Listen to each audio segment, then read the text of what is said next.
call to order the meeting of the Monday night, August 27, 2018, Board of Education. And we can start with the roll call. Mr. Mahmood. Surely, thank you. Ms. Bogoshevsky? Here. Ms. Santafonte? Mr. Cooper? Mr. Gillette? Here. Mrs. Harris? Here. Mr. Pulsifer? Here. Dr. Soussan? Ms. Trujillo? Here. And Mrs. Haas? Here. We have a quorum. Great. We will be moving into executive session at this time, so I'd like to read the resolution.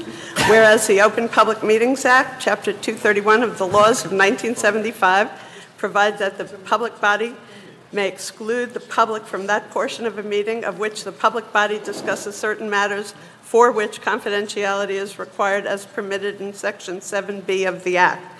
Resolved by the Board of Education of the Township of Hillsborough in the County of Somerset and State of New Jersey as follows. 1.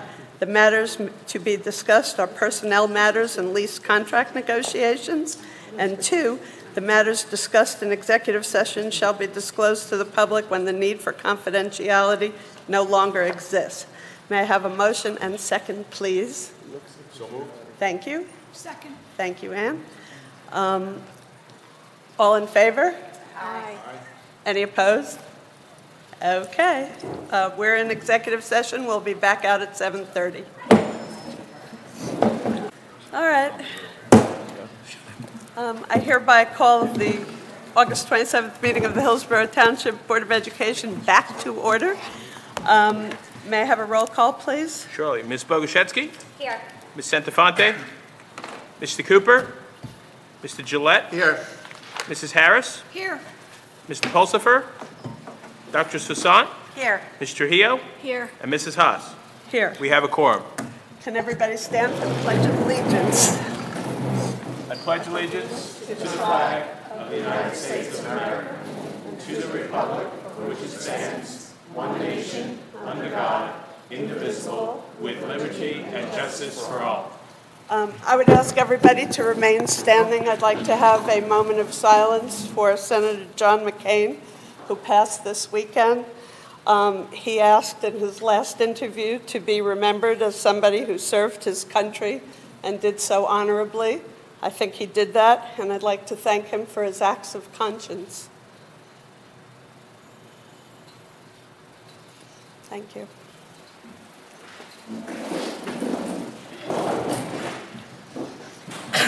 Okay. On our executive session. So, approval of minutes. We have executive session and regular minutes. May I have a motion to approve the executive session minutes, please? So moved. Thank you. And second? Second. Thank you, Ann.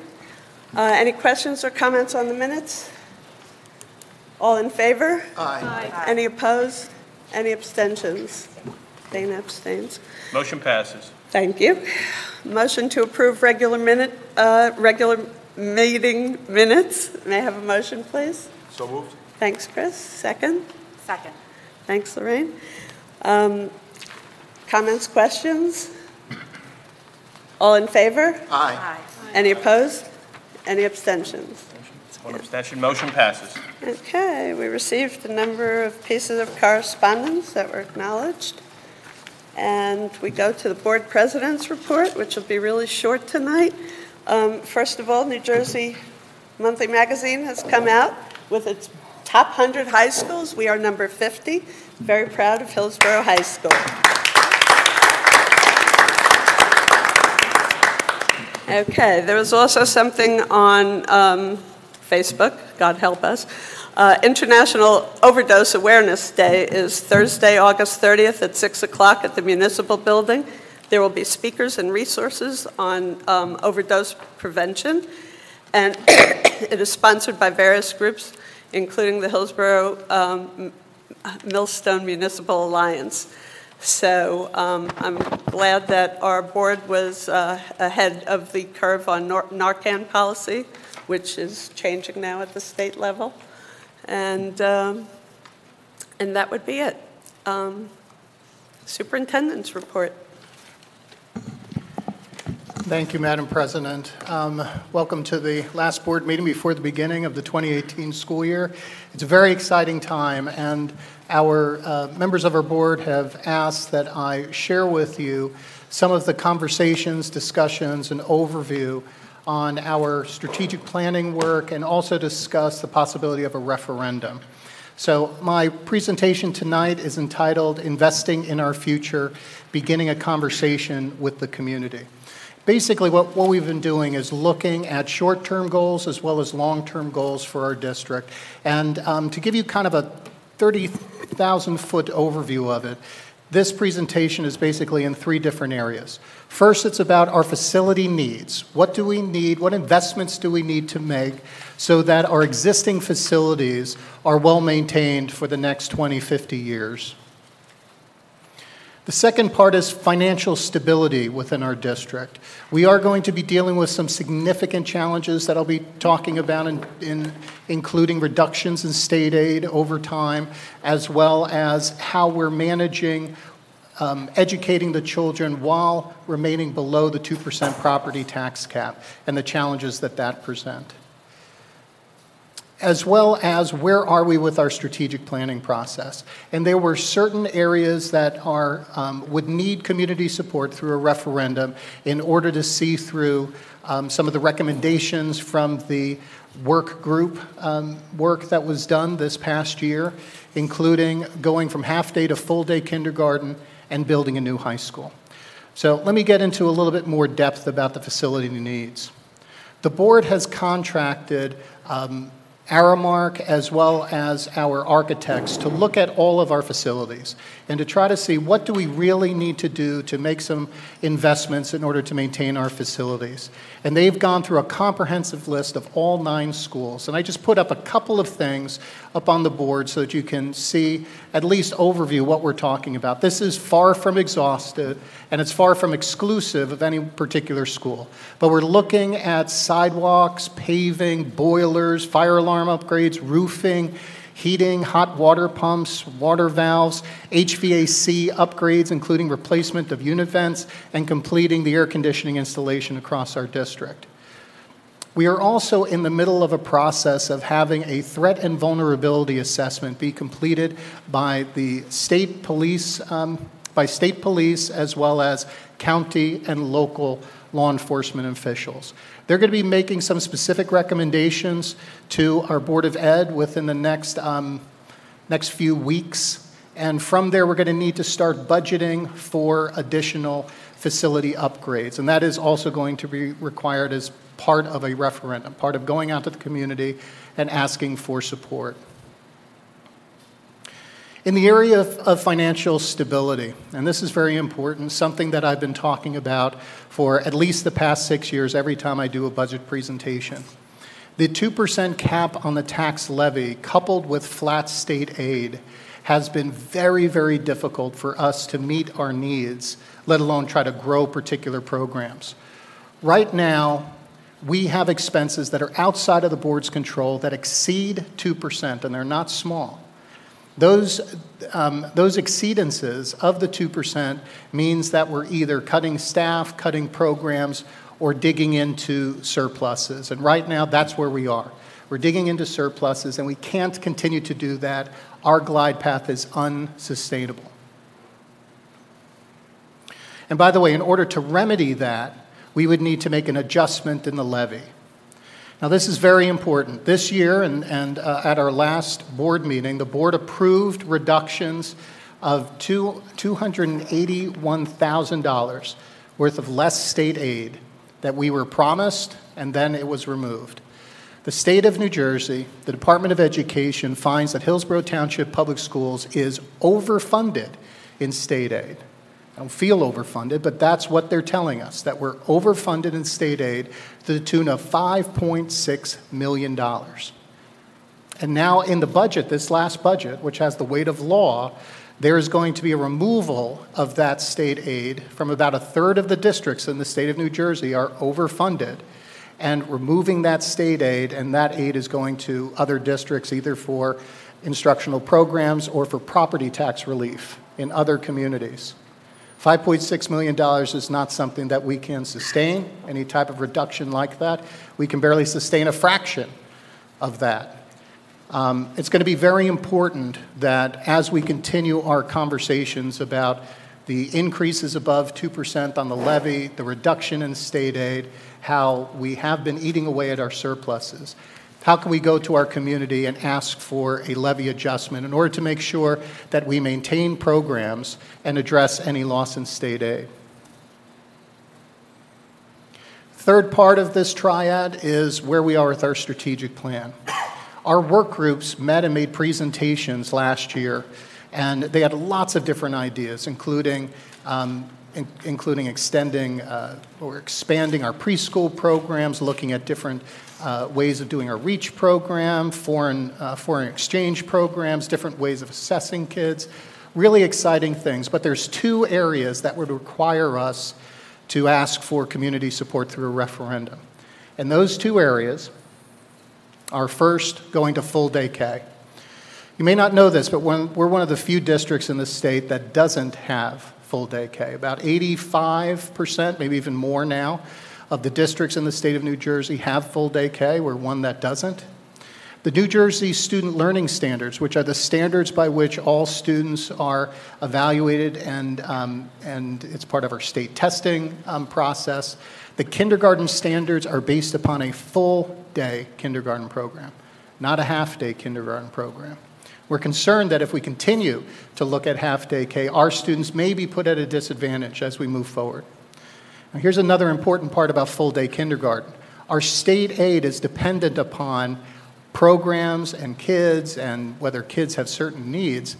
Our half-day kindergarten program doesn't count as a one-child program. It counts as a half-a-child program. So our state aid is based upon how many kids you have. You multiply it by a certain figure, and then you build what's called the adequacy budget, and that budget is funded through a combination of state aid and local fair share, local property taxes.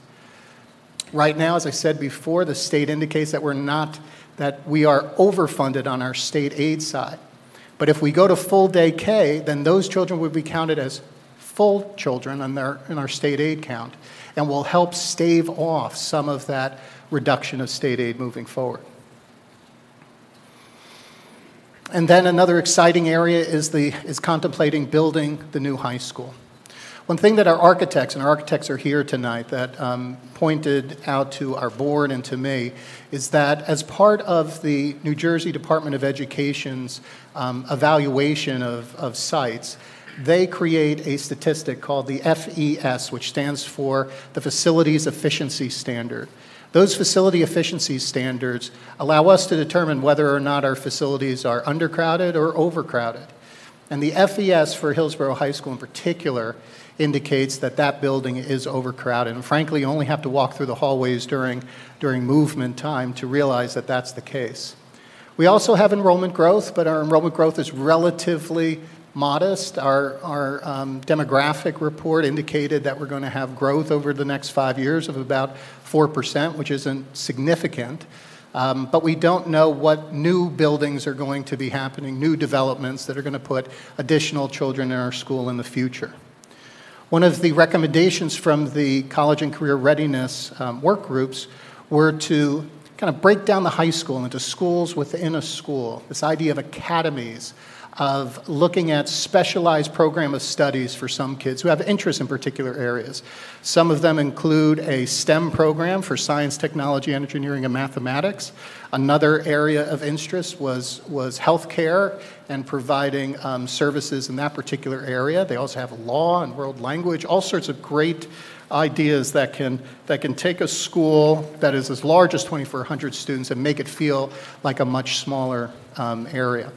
We also will need improvements in our arts program as well as our athletic programs. There's always need for larger areas for practice, ensemble practice. Our auditorium right now doesn't fit a full class easily enough. Forget about 4 classes or 2 classes. It was created for a much smaller school. And that impacts our infrastructure. Also, as far as athletics is concerned, we are always searching for field space, for practice fields. We actually transport some of our teams off-site to Aris and other places in order for them to receive appropriate practice times. Our marching band actually marches in the parking lot. They don't have room on fields to practice that way. And we have a lot of infrastructure needs. One of the challenges at the high school is that we're not able to feed a lot of kids at once, and more high schools are moving to a unit lunch where they're trying to feed as many kids, if not all kids, at one time. That frees up the schedule a great deal.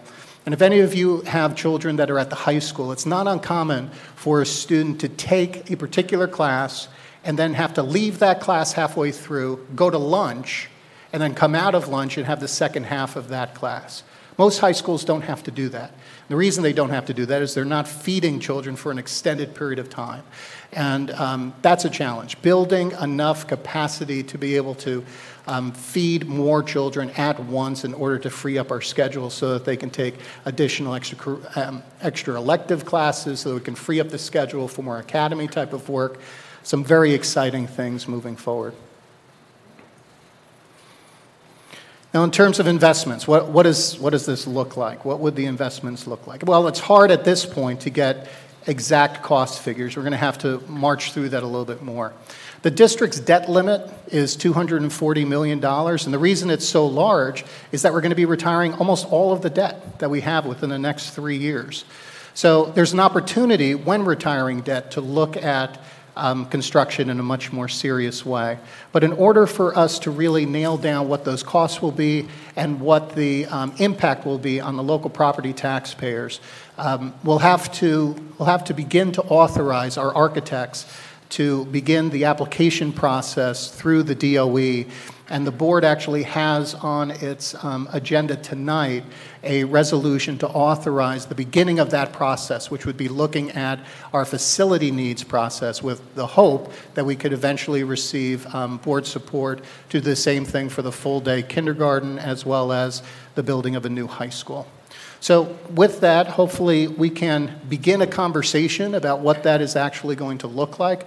The board, I know, and so am I, are very interested in community input to see what the structure of a referendum would look like and try to make sure that we are responsive to community needs and that the board makes well-informed decisions as we travel down this path. And with that, I'll open it up for conversation. I would just ask the board to remember that, number one, this is a very preliminary discussion, although it doesn't feel preliminary since we've been researching and getting community input for about 3 years now on some of these proposals, at least. I would ask that you keep those guys in mind.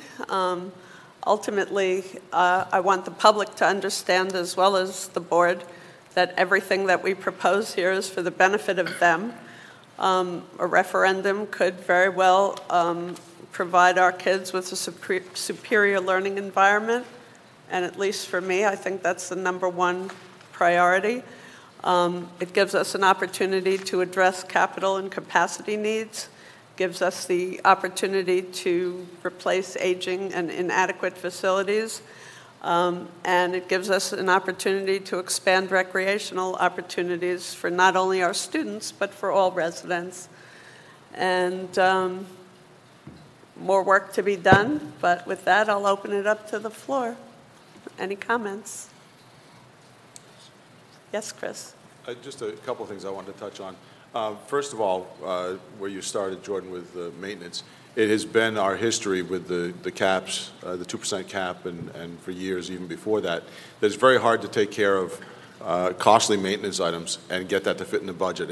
And we seem to always be looking at, okay, well, how can we cut back? How can we do less? Fix potholes instead of fixing the whole parking lot or things like that. And as you pointed out, that stuff just keeps cutting away, and eventually you get to the point where you can't do it anymore. But we potentially, although we may not have had much choice, have created a larger bill now by not having paid for it earlier, but I don't think we could have with the cap to get there because of the cost you recognize. So I think the public should understand that this is not maintenance because we weren't taking care of things. It was maintenance because we were hamstrung in trying to take care of things. And it has finally come to the point where we really don't have much of a choice about that. Secondly, for full-day kindergarten, Well, I think it's informative that 85% of the districts have it, and certainly that's lends more credence to the idea that we should consider it. I wouldn't do it just because other districts have, but much more importantly, if the state standards and the things that we're measured by, and we want to complain to the state about not funding us, and then they'll say to us, well, then why aren't you doing what we tell you to do? We have to look at that as a critical piece of our evaluation of what's the right way to manage this.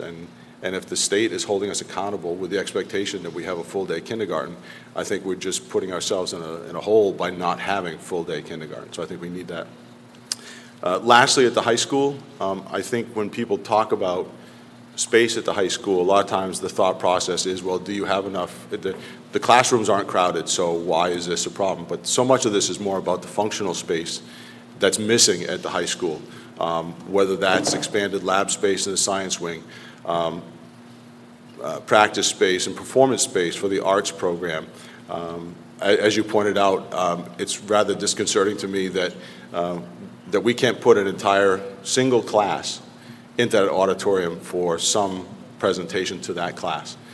The fact that we don't have space to do that really seems like something we need to improve upon. And so I think the public should think about the fact that it's not just about whether or not you have enough classroom space for the students, but all that functional space, and I forgot to mention the cafeteria.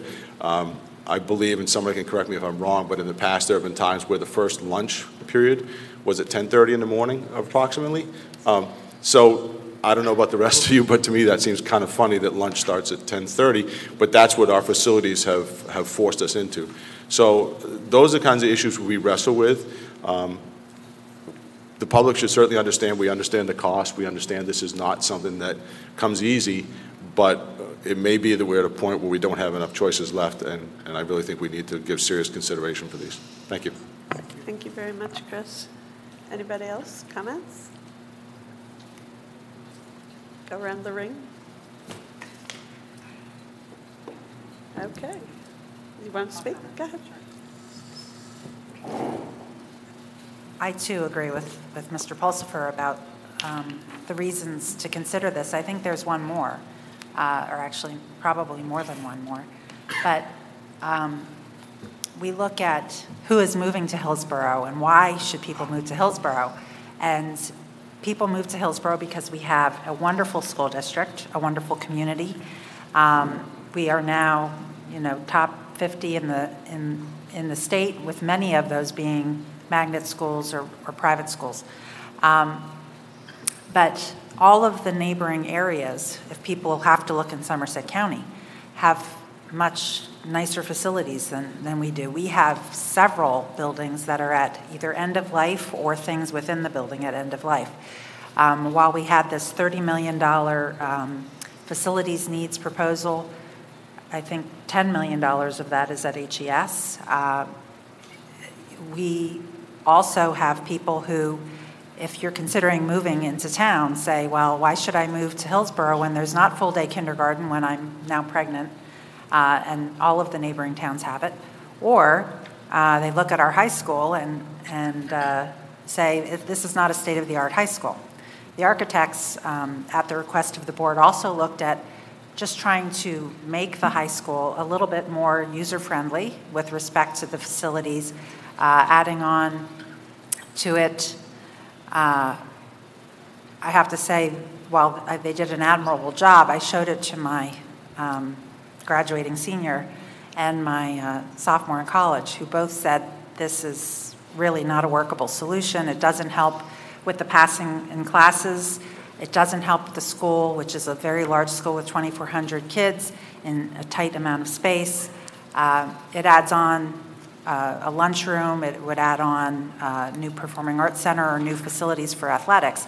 But it doesn't really change the situation that you're cramming 2,400 kids in a space that was really meant for 1,800 kids. And many of the townspeople who I've had the opportunity to talk to say that one of their greatest fears sending their child to Hillsborough High School is that it is too large a school.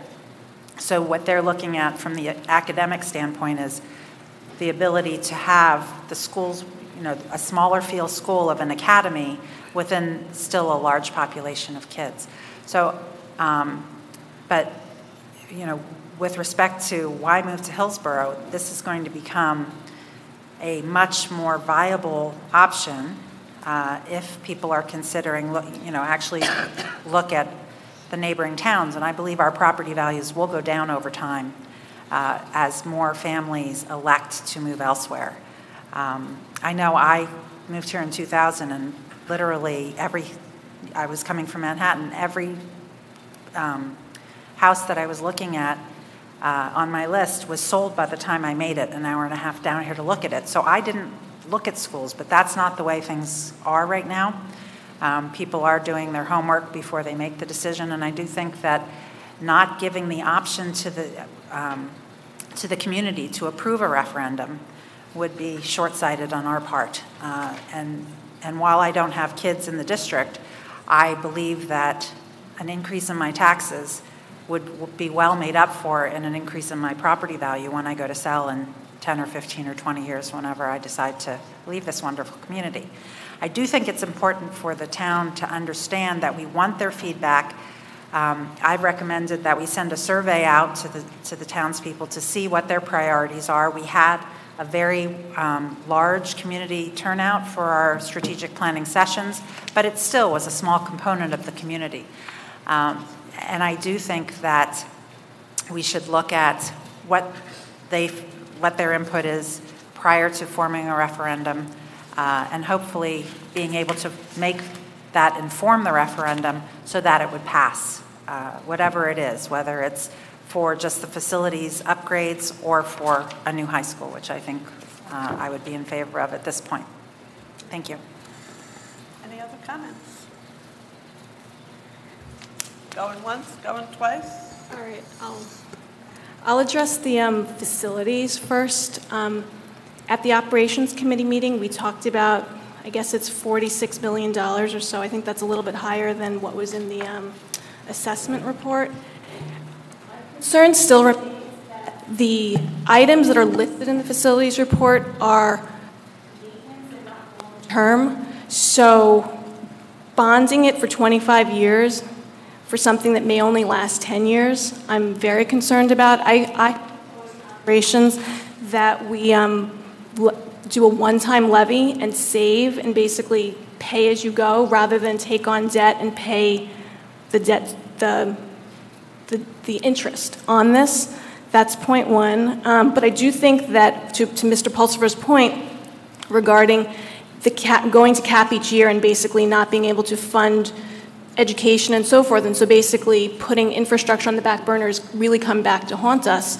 I think that in the next budget cycle, we really do need to put money aside either through a one-time tax levy that would just be for that year for whatever X amount of dollars, and do the critical items that are in this report. To Dr. Soisan's point about HES being $10 million to repair, I think, according to the architects, they had mentioned $25 million as the cost to, an estimate, is the cost to build a new elementary school that I actually proposed in operations. I don't think there was much support there, versus a new high school, because the new high school cost, the numbers that were floating around are in the $100+ millions of dollars versus $25 million. It just seems more palatable to take a school, an elementary school, that needs a lot of repair and do a swap that way. We also talked about the new high school. I hear all the points that Mr. Pulsifer and Dr. Soisan make about space and et cetera, but I just think that I'm not convinced, and I think that the tax increase, the property tax increase, is not sustainable in the long run. We're basically taking on debt for our children, and I don't feel comfortable with that. So I would like to hear the community's input on this. Thank you. Any other comments? Okay. I guess we can move on to committee reports, and then we can take our public comment on all of the above. Sure, or we can take some public comment now and maybe throw it over to our architect. Answer any questions or thoughts. Maybe reports are going to be Okay. Whatever you'd like to do. Just Yeah, I mean, the remainder of the stuff on the committee reports is going to be short. I do have some more from the superintendent's report. Oh. You want to go to committee reports? Or do you want Okay. Well, He has the good news. He had to do the good news, right? okay, let's do the good news first. So before we go on to committee reports, it's my pleasure to share some great news from around the district as we begin the process of opening up our school. First of all, it's my honor and privilege to announce that Tori Wargo, special education teacher at Triangle Elementary School, she teaches in our autistic program, has been named Somerset County Teacher of the Year.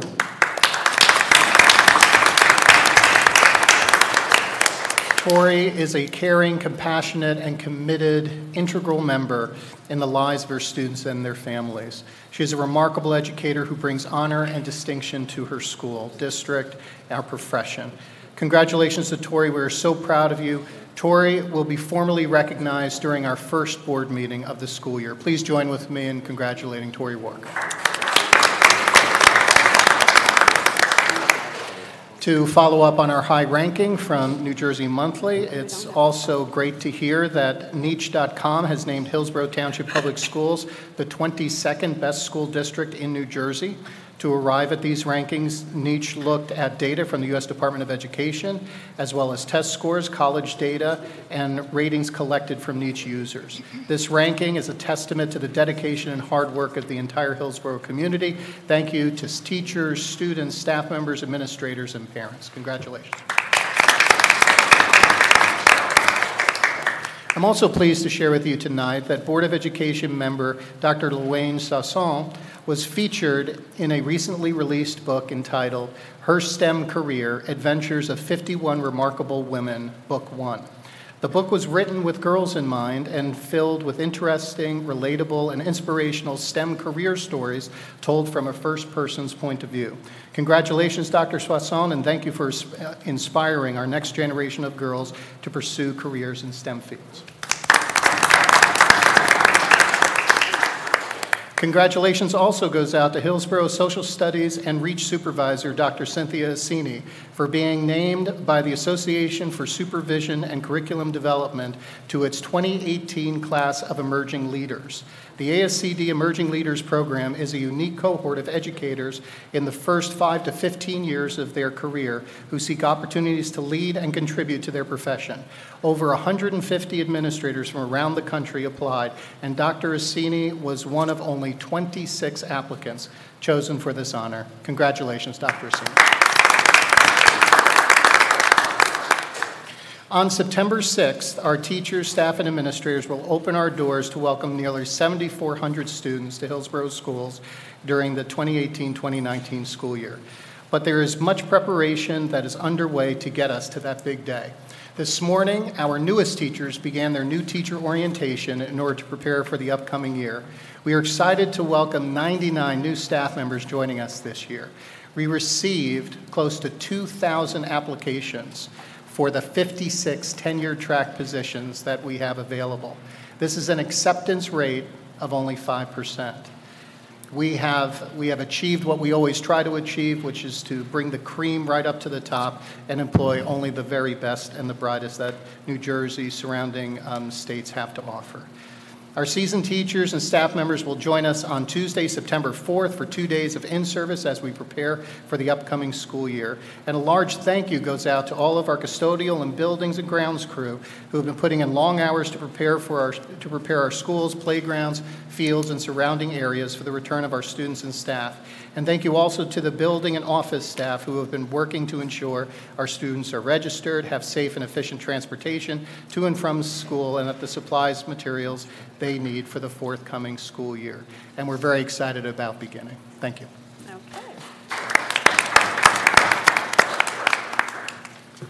Thank you very much. Committee reports. Dr. Soisson. I'm happy to start. In addition to the discussion on the strategic planning process, the Education Committee looked at several other agenda items, included approval of the social studies curriculum, which it's on a 5-year cycle, so every 5th year we review that, And this year it was social studies turn, so we approved that, or we're recommending that for approval to the board. That's on the agenda for this evening, as well as textbook approvals. I should point out that some of the texts are just renewals from previous texts that were used. Some of them are new. They also include economics texts and texts for AP psychology, and something else in there. But all of those were recommended for approval, and those are on tonight's agenda. I should also point out that with the large cut and the 2% cap, a lot of textbooks that we would have been ordering to support these courses, we are no longer ordering the textbooks. Instead, we're looking for open source, open education resources. Thank you. In other words, because we're a one-to-one district, the kids will have their Chromebooks with them and can go online to these open education resources in lieu of purchasing textbooks. So it's, I know we discussed that previously when we were talking about the leases for these, but they do in fact pay for themselves. And then we also reviewed the policy revisions to the harassment, intimidation, and bullying policy, which is also on the board agenda for this evening, as well as the professional development plan and the mentoring program guide, which was for informational purposes only. So that's it for me. Thank you. Thank you very much. Operations Committee, Greg? Thank you. Besides the Strategic Plan Operations Committee met, and we had a few things on our agenda. The first is we updated our bus driver bus aid responsibility policy to put in some levels of how many points drivers. Basically, we changed the number of points they can have on their license and still be employed. So that was a good thing. But we clarified that. We also had some what we're calling emergent maintenance, I'll call this, I'll look at the larger maintenance issues at our elementary schools and the HVAC systems. This is all of the elementary schools except Amsterdam are going to have some work done on specific elements, mostly in their HVAC systems. Some of it's cleaning, some of it's repair, some of it's replacement. Good news for our students that take transportation to non-public schools. According to state guidelines, we will be able to transport students to the non-public schools this year. That's good news for them. Let's see. We're going to repair the fire alarms at Aris and at the high school. We're continuing to have issues with regulating the temperature in the high school auditorium. We monitored that this summer. It was not acceptable. There's nothing for it except to replace that HVAC unit that covers that part of the building. So we're going to go ahead and replace that HVAC unit. We need to be able to control the temperature in that auditorium. So that's the only thing for it at this point. And Dr. Schiff also shared with us that we will be receiving some extra state aid. I don't know if I call it a grant. You call it an allocation, right? An allocation, not state aid, an allocation in the state budget to help us with HVAC and maintenance upgrades. So we're very happy to do that. And some of this work, I think we're going to be able to, if not this specific work, put on that. This will offset other work that we'll do. Believe me, there's plenty of HVAC work to go around. So we'll make good use of that money. And that's it. Thank you. Thank you. Thank you very much, Greg. And Chris Pulsifer will be giving our HR report. Thank you, Judy. Like the other committees, we also went into significantly more detail on the strategic plan.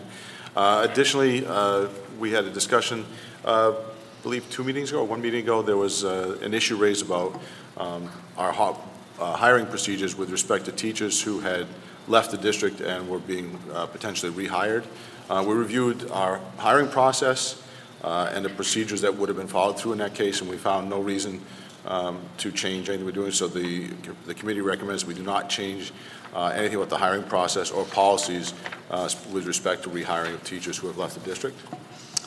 We also had a discussion regarding the new Pass the Trash legislation, and from that we have a policy for first reading for tonight, policy 1613, disclosure and review of applicants' employment. We also reviewed some personnel matters and an HEA grievance. And that was all. Thank you. Okay. Thank you very much. Are there any comments or questions from the board about committee reports? I actually have one for Dr. Sousant. On the approval for the HIB for first reading, there was a memo attached to it that recommended that this policy go into effect for September 1st. Is that being issued since this is first reading tonight? No, we actually discussed that and determined that it will be in practice by September 1st, but we will go through the reading processes. Thank you. Okay. Okay. Time for comments from the board, comments from the public. We very much welcome input from the public. There are 2 times during board meetings that the public is invited to speak. One time is right now that you may speak about any item that's listed on tonight's agenda before the board votes. And towards the end of the meeting, there's another public forum to address any topic. Before you make your comment, please state your name and address. There's a 3-minute time limit per speaker. Please understand that our public forums are not structured as question and answer sessions, but are rather offered as opportunities to share your thoughts with the board. In instances where the board believes there's a misunderstanding or inaccuracy, the board president or superintendent will address the comment. There may be times when a member of the public makes a comment or asks a question about personnel or hiring decisions. New Jersey statutes do not permit the board to discuss personnel issues in public session. With that, public comment. Hello, Tom. Hello. Good evening. Tom Isabelli, 9 Upper Neshannock Court. My questions or concerns all deal with the referendum. I know, again, as you said, this is very preliminary and so forth, but I would hope that when crafting the referendum to go out to the public, if that's what we choose to do, that it be separated, that the 2 issues not be within one question, that they be separate. I think that would be helpful, and not combining them into one. So that would be first thing. Second thing, I know that there is the concern about money and so forth. I just want to make it known that, as I like to call it, I live on the quiet side of town, past the Neshannock Reformed Church.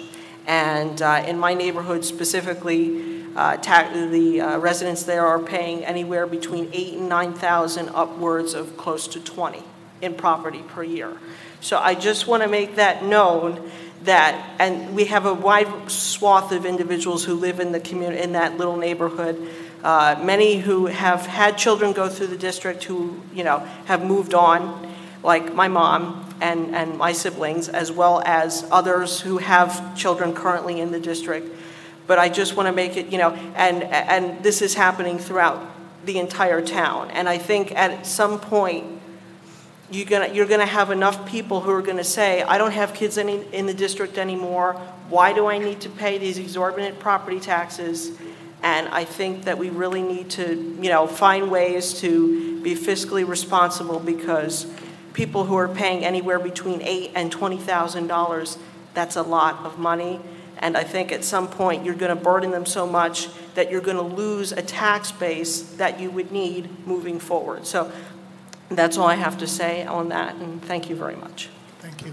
Thank you, Tom.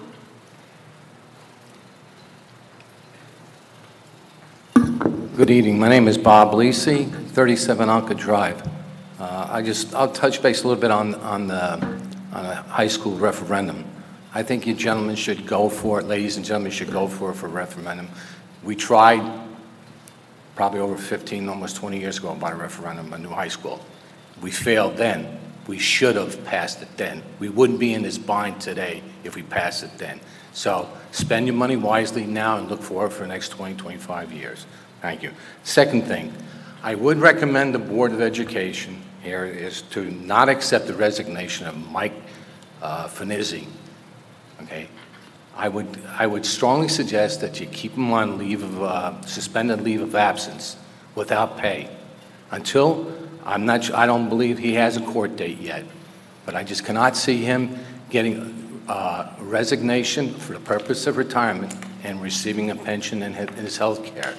So at this time, I think I recommend the board vote to reject his resignation and leave it as that if he is found guilty then in his trial, is that I suggest that you terminate him, not accept his resignation. If he's found not guilty, then I think we can accept his resignation. Thank you. Thank you very much. I think it may be helpful to provide some clarification about the pension issues, sir, and make clear what the board's responsibilities are when it comes to pensions and what they're not. So I'm going to turn it over to our board counsel to address that issue. All right, thank you. Sure, so thanks. With regard to, and not speaking specifically about any particular individual, but just talking about the concepts broadly, when it comes to pensions for public school employees, such as those who are employed here in Hillsborough, those are paid into either the teacher's pension and annuity fund or the public employees retirement system, depending upon whether they hold a certificate or not. So any determination that's made with regard to whether a person after resignation can retire is made by the divisions of pensions and benefits, right? So ultimately, if someone resigns from employment with the district, which we candidly are not really at liberty to tell them, no, you have to keep working for us. I mean, they can resign. They have to give a certain amount of notice. But if they do resign from the district, whether or not they're able to get a pension and whether or not they're able to retire in accordance with the teacher's pension and annuity fund is something that this board has no control over. There are things that the board does have control over. So when someone resigns, for example, and there are allegations of unbecoming conduct, the board is required to notify the Board of Examiners, State Board of Examiners, which issues certificates. So whenever that happens, that is done. And of course, you may be familiar with the new legislation called Pass the Trash. Informally, it's called that. But that has to do with individuals who resign with regard to certain acts of misconduct, and that then permits and requires boards of education to go back 20 years and find out whether or not there were any such allegations against an individual who might be applying for a job. So there are things that the state has built in with regard to resignations when they are happening potentially under a cloud, if you will. But when it comes to pensions, that's something that this board has no control over. Okay, but if you accept his resignation, then you're allowing him to receive his pension. No, even if an individual is terminated, they could get their pension. Even if they're terminated, they get their pension. Correct. Because that's not our decision to make. The Division of Pensions and Benefits can determine whether or not the individual gets a pension, and any individual who puts in for retirement, depending upon circumstances, could be denied a full or partial pension. I still stand as that you should reject his resignation and then terminate him for what his actions were. Thank you. Thank you.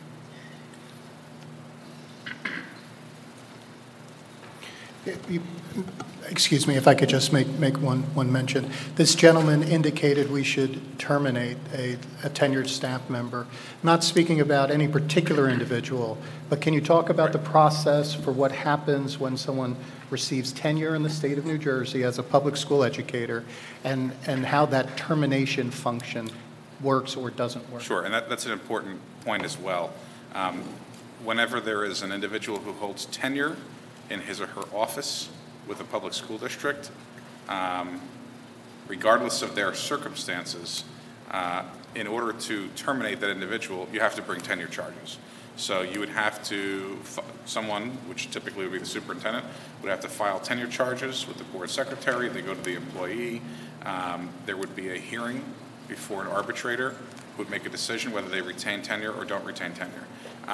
That's the only way that you can terminate an employee. I mean, the only other way, who has tenure, the only other way is if the employee is convicted of an offense that requires forfeiture of his or her position.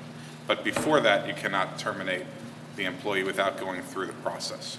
So then you have the right then to reject his resignation then?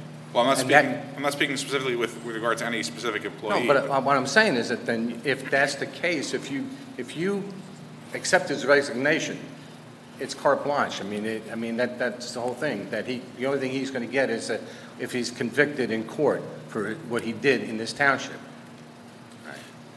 So to be clear, if anyone has a criminal proceeding against them, any individual who might be employed by any Board of Education, if that person resigns, the criminal proceeding is dealt with separately. The board has no not that they have no stake, they have no involvement in determining how that will get resolved. But you have the right then to terminate him because he's been indicted. If there is an individual, there's criminal charges. If there's an individual who's been indicted and there is a trial and they're convicted and that conviction is of the type that would disqualify them from holding public employment, it's not even that the board would terminate. It's an automatic forfeiture. It just happens. So if that doesn't happen and it's not a conviction or it's not a conviction of the type of offense that would require forfeiture, then the board still has to bring tenure charges at that point. It still has to go through the process. So that's the issue that comes up. So my question would be, as in, why didn't the school board or superintendent terminate the individual when the indictment came out? Well, again, I can't address specific individuals. Well, even any indictment. Why don't you, why doesn't the superintendent or the board have the right to terminate that individual when there's an indictment? When someone is indicted? Why? I mean, the whole purpose of the whole thing I'm asking is that if you let him go on his resignation, is that if he goes free, he can do this thing any place else in any other school district. He can get a job. Well, in any school. Again, not addressing a specific individual, but to answer your question, when someone is indicted and that person is suspended with pay, is it common in New Jersey that a school district would then pursue tenure charges that are costly, that may be totally unnecessary? No, it does not happen. It just doesn't. That's all I can tell you. I know you have rules to follow, but if I in my job, in my workplace, I did something like that and I would have been terminated, not suspended without pay. I'd have been terminated. Right. Public employment is different, but yes. And I'm just saying is that what makes the difference here? It's an employment. He did something. He should be terminated. Thank you. Understood. Thank you. Short answer. Hi, Susan Anderson, Case Drive, Hillsborough. Before I ask my question, I think many of us share the concerns of the prior gentleman. I think many of us have those very concerns. Lack of accountability, lack of repercussion, and I think many of us in this town share those concerns, that it looks like this wasn't handled very well at all. My question concerns the presentation with full-day kindergarten. And Dr. Shipp, you and I had a conversation at a coffee about a year ago at the board office about full-day K. And at that time, I had talked about the TP program.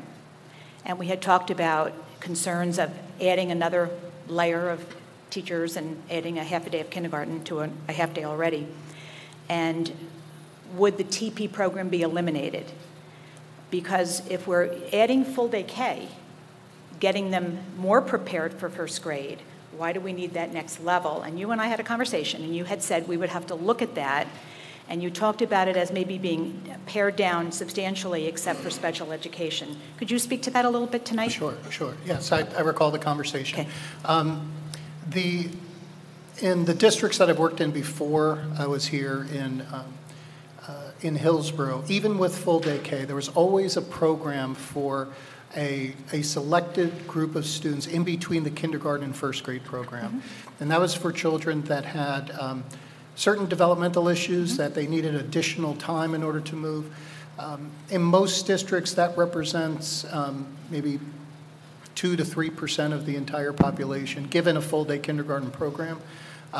As you know, we reduced from 3 sections to 2 sections of TP this particular year. Yep.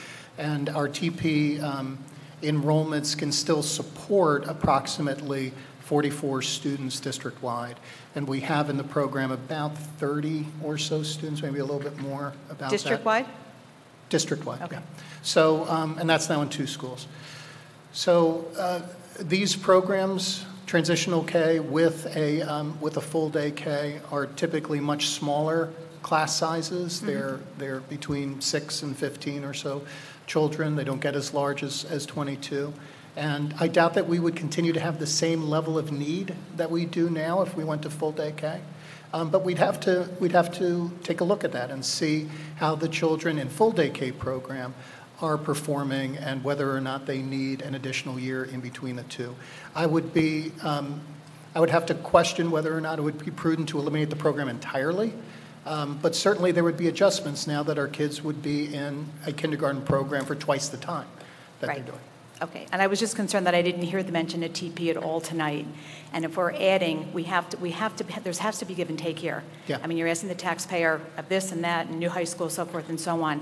We've got to look at taking care of programs that we may not need anymore and paring that down as well. So there has to be some balance. Absolutely. Okay, and before I go, on the new high school, tremendous concerns as a taxpayer. We heard you speak quite directly about the substantial reductions in state aid, and we've all read about that in the newspapers, and we understand. This district took quite a hit.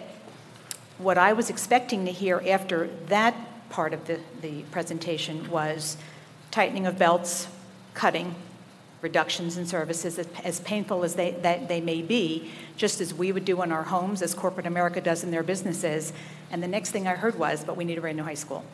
That's concerning. I mean, when we are hit with situations in our own lives that hit us hard financially, we don't go out and take a big vacation. We tighten our belts and we tough it out. I don't know that this is the time to be talking about a brand new high school with the millions of dollars to be spent on an already burdened tax base here in Hillsborough. So I would be on the side of not going forward with it, and I think it really deserves a lot of thought. I think with the reductions in aid, the next conversation about a new high school is really not where we want to go, and I would be a no. Thank you for your time. Thank you. I do want to make mention just before you leave the podium that we do and we will need to tighten our belts. And I apologize if I kind of segued into additional spending without doing that. But absolutely, we're going to have to. And this district cut 60 positions less than a decade ago. 60 positions, 44 of them were teachers. And we have, right now, we receive $1 million less in state aid than we did in 2009. We are very much involved in belt tightening, revenue generating, looking for additional efficiencies. And every year when I stand in front of the public and the board and talk about that, we're always talking about how we're generating additional revenues and how we're finding efficiencies and making cuts. This particular year, we cut 5 staff members out of the school budget. Now, we added additional maintenance position in order to deal with some of our HVAC issues, and we added a SAC based upon the concerns that we heard from the community about drug and alcohol use and abuse. So, we're always trying to do that balance. Where what is kind of a game changer for us is that we're now one of a third of the districts in the state that's going to be receiving even less state aid moving forward. So for me, it's a part of a scaling issue. The scale is so big that we're really going to have to just look differently about how we do things moving forward. But the quality of education is not coincidental. We're not rated high just because we're lucky. We're rated high because we make good investments, and our good investments have been in the people.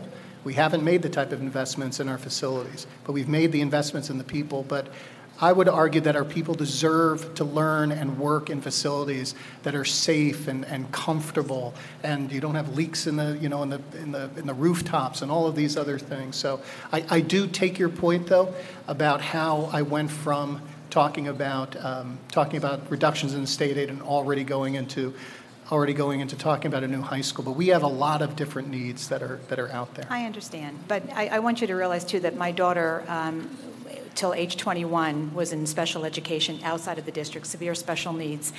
And these people that worked with her, her aides, her staff, her medical team, worked in, I would call, much less condition than our current Hillsborough High School, and did so heroically. It's not the building; it's what's inside. So let's not get too caught up in the shiny new toy.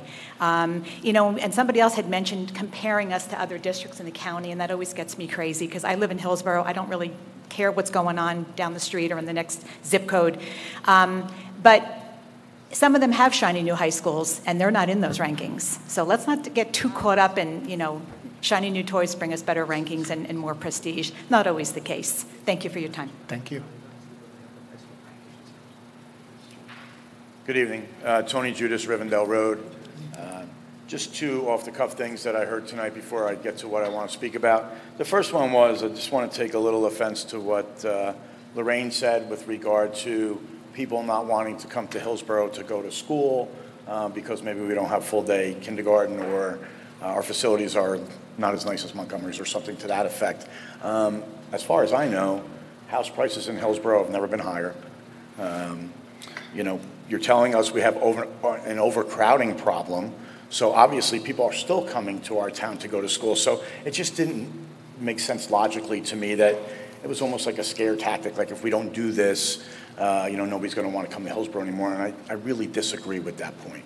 I've been here 20 plus years. People are coming here left and right. Like I said, house sales have never been higher. So just take offense with that one comment. Listen, I leave it up to the board to decide at least suggestions for what is best for our students in town. And ultimately, if that means we need to build a new high school, then there has to be obviously some public discussion on that, and you'll get the feel of what the public believes. So I'm not, at this point, you can't comment on it until we really hear what you want to do. So that's the first one. About a year ago, I came before the board in August, really challenging the board to upgrade the concern about the athletic department, the teams, the coaches, things like that. Just happened to take a look at the agenda tonight. I saw that the spring coaches for 2018 and 2019 are already completely filled. There's no vacancies. Last year I had a huge concern about 10 vacancies. I want to applaud Mr. Volpe, Mr. Davis, the athletic director, and whoever else is involved in the process. That's a great thing for the district. The kids will be prepared. They'll be ready to play. I really appreciate that the board took concern for that. On a similar note, I know that there's a new wrestling coach coming in. I've had the opportunity to watch him since he was a rec wrestler. He's a winner all the way through. It's going to be a great addition to our town, our program. I don't know him personally other than to see him wrestle, but I'm sure he's going to be great for our program as well. And if he's looking for a teaching job, I hope somewhere along the line we can find him one. So he put some roots into Hillsborough. Now to what I really wanted to talk about. And the gentleman over there sort of stole my thunder a little bit, but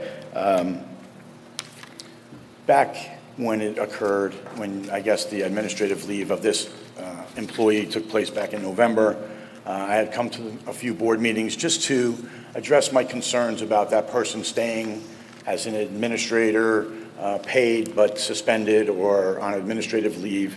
And unfortunately, I felt like the board really was not concerned and hid behind the veil of it's a personnel issue, we can't really talk about it, which is fine, I understand that.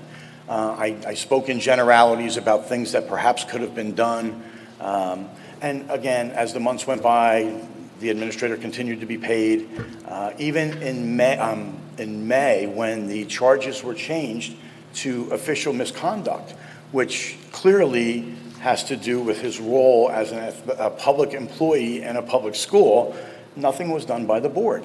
And the gentleman said, with regard to perhaps terminating him at the time, and I understand, as an attorney, I understand the tenure track and how hard and difficult it is to perhaps remove a public employee from employment in a district.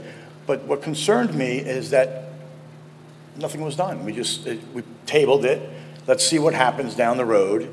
And now the indictment's out. I'm sure the trial's coming shortly. Conveniently, we have a resignation for the purpose of retirement before the board.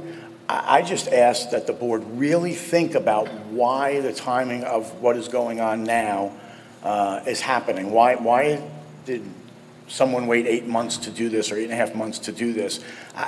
To me, it sounds almost like there's a backroom deal going on somewhere. I'm not implicating anyone. I'm not saying anything and negatively toward anyone on this board or Dr. Schiff yourself, but it just doesn't smell right. It doesn't pass the smell test for me. So, and the message I think we're sending to the tenure track positions in our district is, hey, listen, even if you're accused of theft, you're awaiting trial, you're doing this, you're doing that, we're not doing anything to you guys. We're going to wait for the process to run. And if you just happen to be here long enough to get your retirement benefits, we're going to say, okay, we'll wash our hands clean of it. It just sets a really bad precedent, I believe. Finally, the only thing I want to say, and I'm speaking on behalf of all of the students who cheered really loudly at games and were escorted out, for all of the athletes who were suspended from athletic events and didn't get due process, and for all the parents who had interactions with this individual and were treated like infants, I just say good riddance. Thank you very much. Thank you. Next speaker.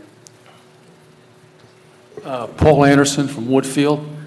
I just wanted to comment, Jordan, you've already talked about it, but you and I had some conversations about predicted state aid reductions and budgeting and all that stuff last year. There were some good, healthy discussions and a lot of healthy skepticism.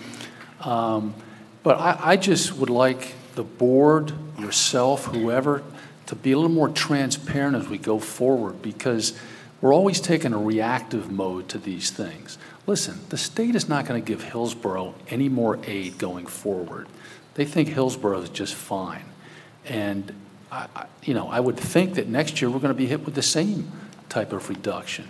So I know you talked about, cost cutting, cost sharing, whatever, which is great, but I think we've got to be more proactive about it and keep the public informed, as opposed to waiting to the last minute. Oh my God, we got cut by $200,000.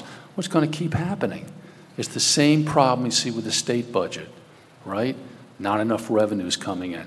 They're going to have to cut. It's the way it is. The state's bankrupt, okay? I'm not saying Hillsborough is, but we got to be a little more proactive, and you have to make the tough decisions. Those of us in private business, we're given a budget. We have to abide by it. We can't just raise prices to our customers. It doesn't work that way. So I would appreciate if we could keep the public more informed going forward, anticipating reduced state aid, than reacting to it when it really happens. Thank you. Thank you.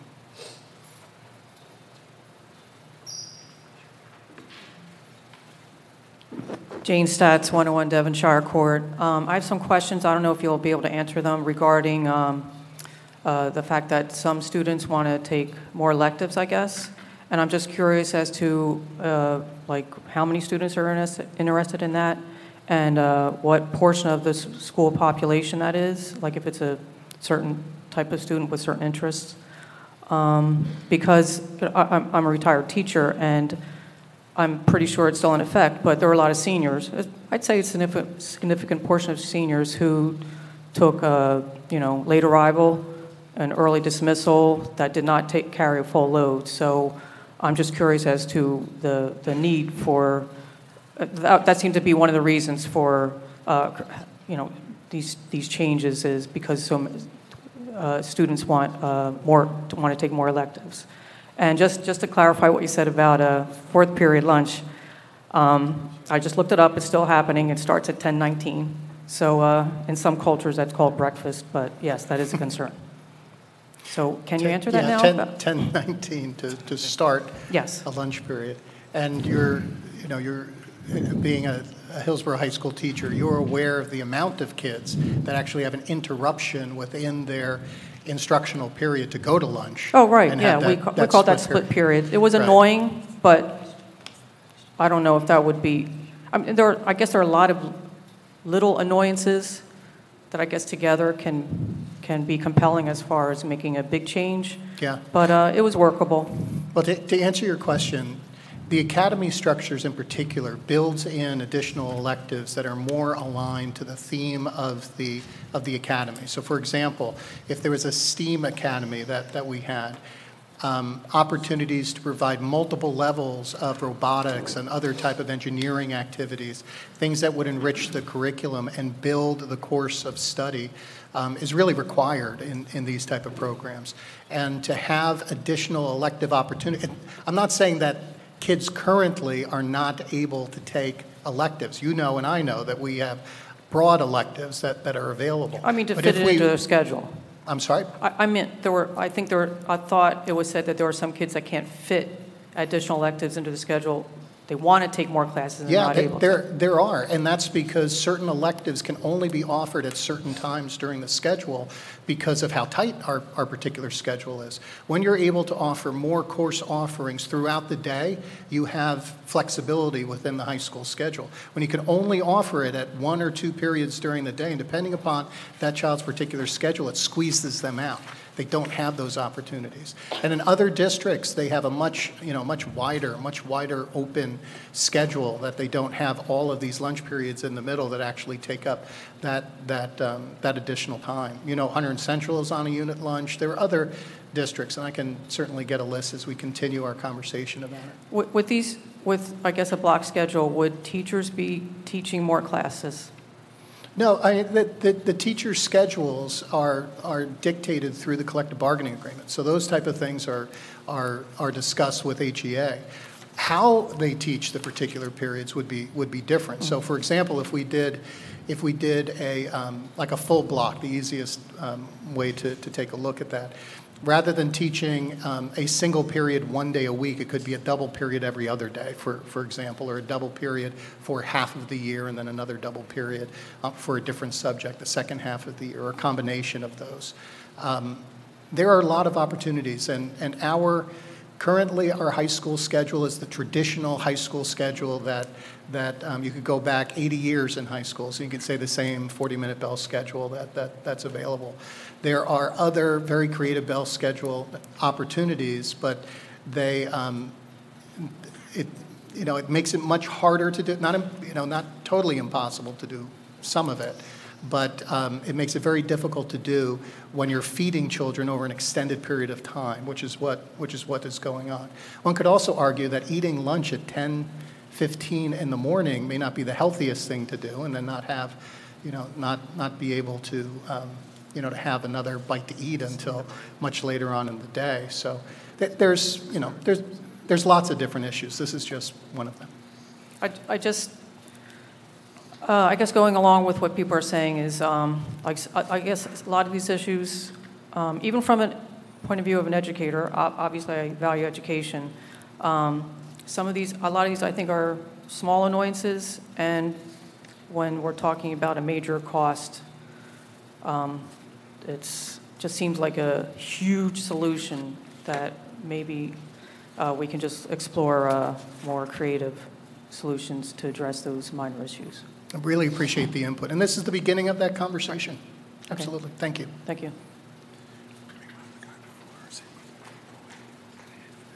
Hi, Lisa Maroon, 24 Riverview Terrace.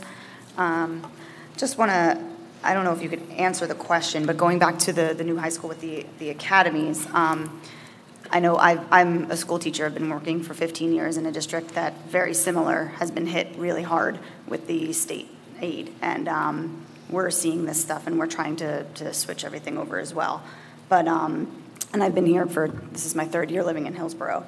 But with these new academies, because to my understanding, there's different roles you talked about the STEAM and STEM and performing arts, which is what I'm actually a part of right now that we're working on.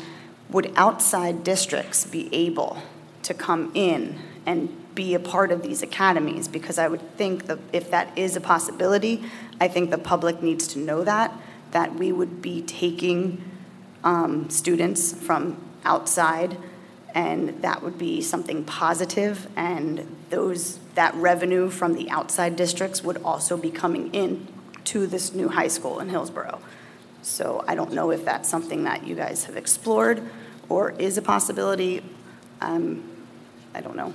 But it's something that the board hasn't considered at this particular point, but this is why we're asking for input. We're currently not what's called a school of choice, where we accept children from other districts, but depending upon the program options and the finances that are involved with that, it could be something that the board could consider and have a discussion about. Okay. Sure. Thank you. And thank you so much. Thank you. Thank you. Good evening. Paul Rafalowski, 22 Walker Drive. Just a few things. I wanted to congratulate you guys on the rankings and with your county teacher of the year, I think you mentioned. So congratulations. Nice way to start the school year for sure. That's great. Second thing is, this is the first board meeting that I've attended. I'm encouraged and excited at the fact that you guys are at least exploring the possibility of full day K. And I wasn't expecting to see the academy model, which is actually why I was up here. I happen to be a principal of a high school that models, it has an academy model. We're in Union County. As a resident, and for the selfish reason only of having a 3-year-old daughter, so it'll be a while before she gets up here. But if you guys are in fact looking for input, or you're looking for someone who has an acute understanding of how that model works, whether it's facilities, curriculum, whatever it is, I'm here. I'd be happy to help you. Great. Have a great year. Thank you so much. Appreciate it. Thank you.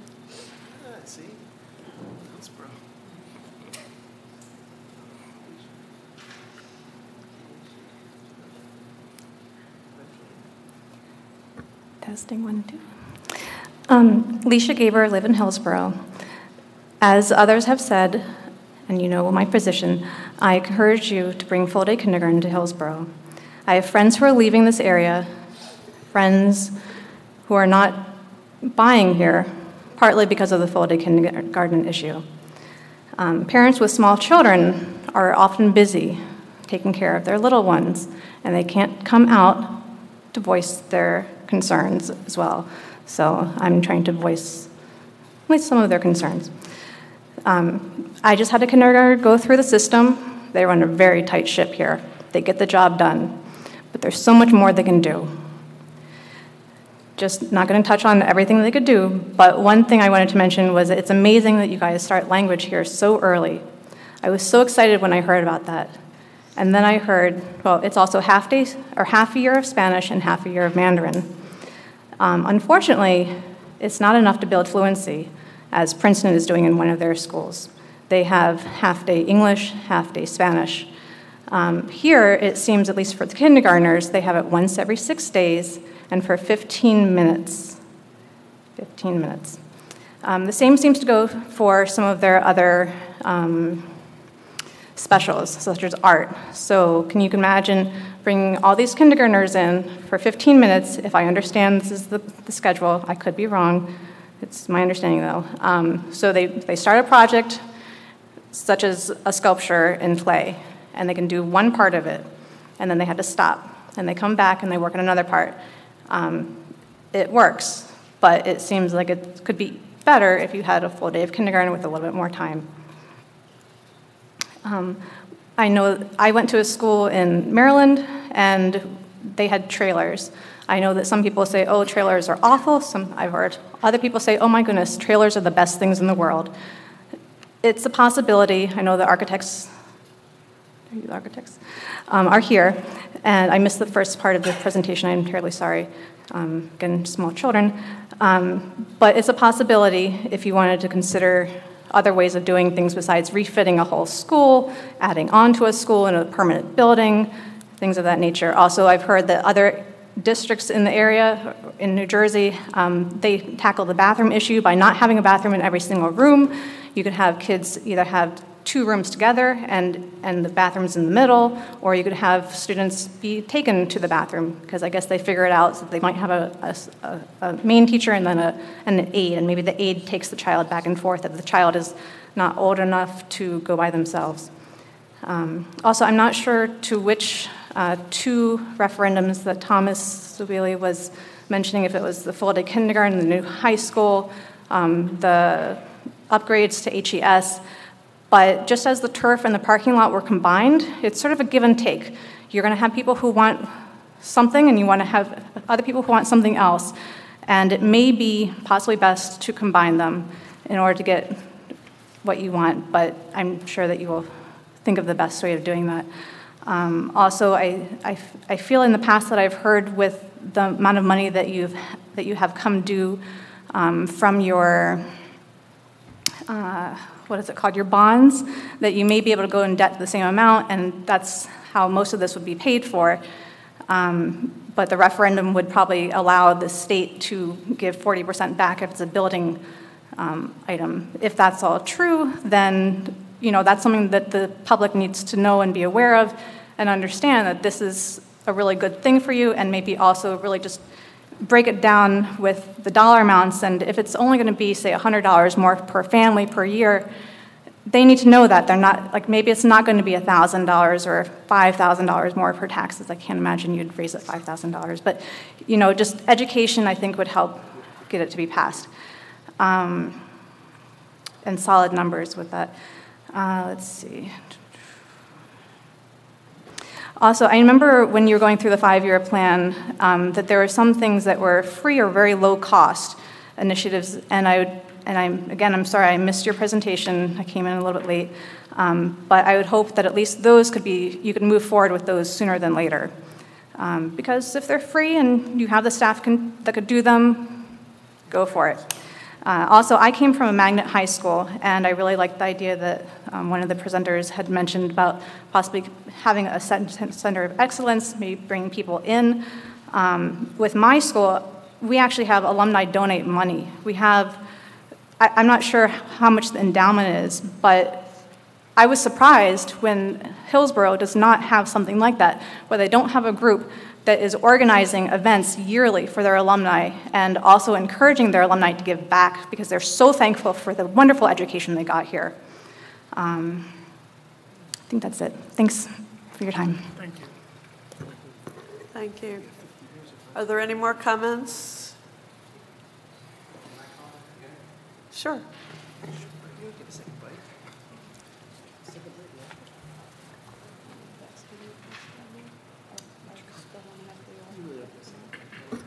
Bob Lisi, 37 Onka Drive. The only thing I just want to, I'm hearing about the referendum. I was involved in the referendum the last time when they actually built this building and they did the addition on the high school. I would just suggest, and by all means, you can call on me. I'll be happy to get on a committee with you, whatever it takes to get some things going. And like I said, I think if we would have passed it back then, we wouldn't have this issue, okay, by building a new high school.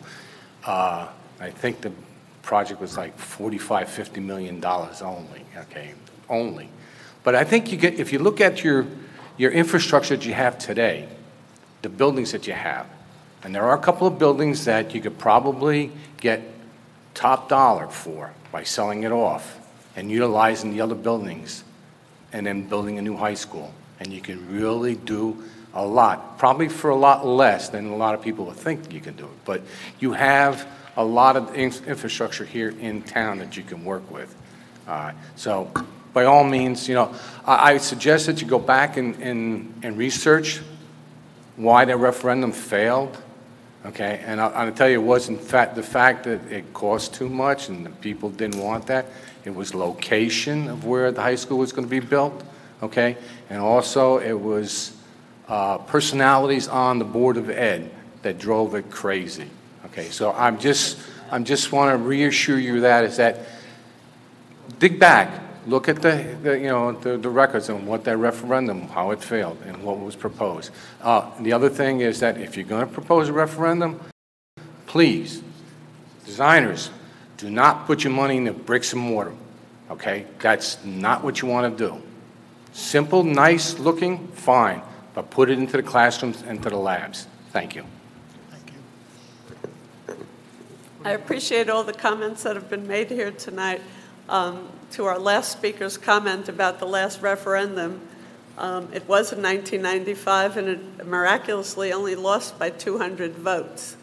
And I think the vote was 3,000 something to 3,000 something, but it was like 200 votes apart.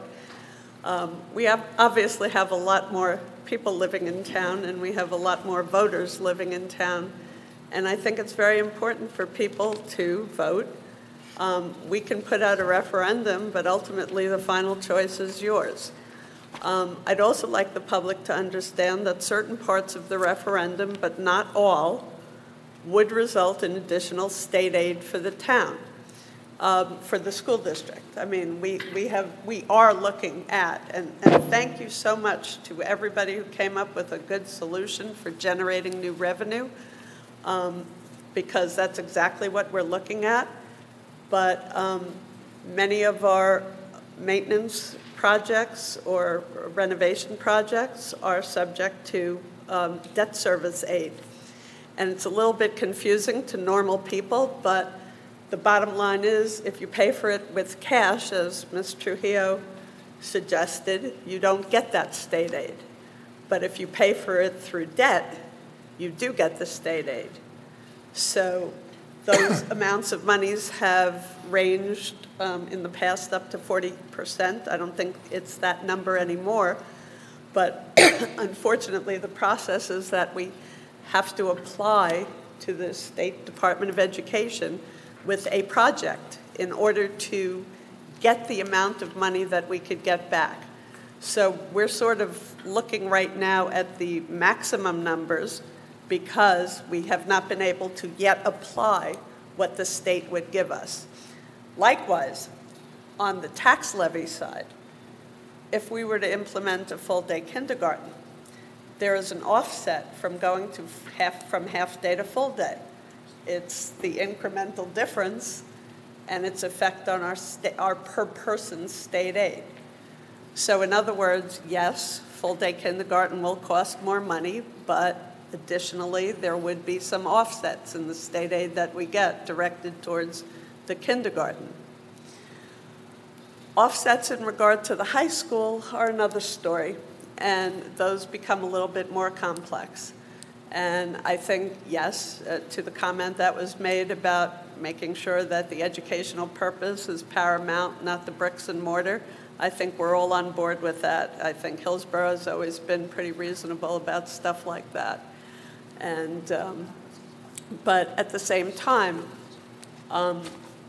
there are revenue-generating opportunities, as our last speaker indicated, about possibly selling off one of our less functional school buildings.